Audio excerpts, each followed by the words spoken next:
যদি আমি বলি আমার রাসূল কেমন ছিলেন, তিনি ছিলেন মধ্যম আকৃতির। তিনি না লম্বা না খাটো, তার চুলগুলো হালকা হালকা কোঁকড়ানো।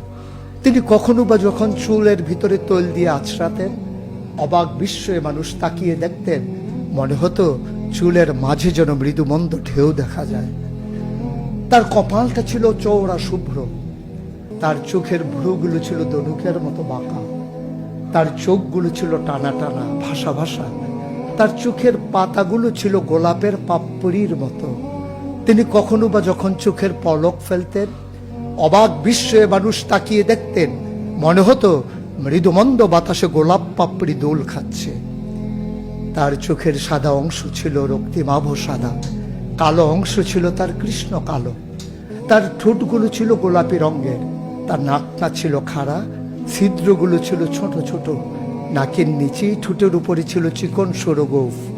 তিনি কখনো বা যখন মুচকি হাসতেন, তার গোলাপি রঙের ঠোঁট দুটো যখন একটু ফাঁক হয়ে যেত আর দাঁতগুলো যখন বের হয়ে যেত, মানুষ অবাক বিস্ময়ে খুঁজত কোথাও যেন বিজলি চমকিয়েছে।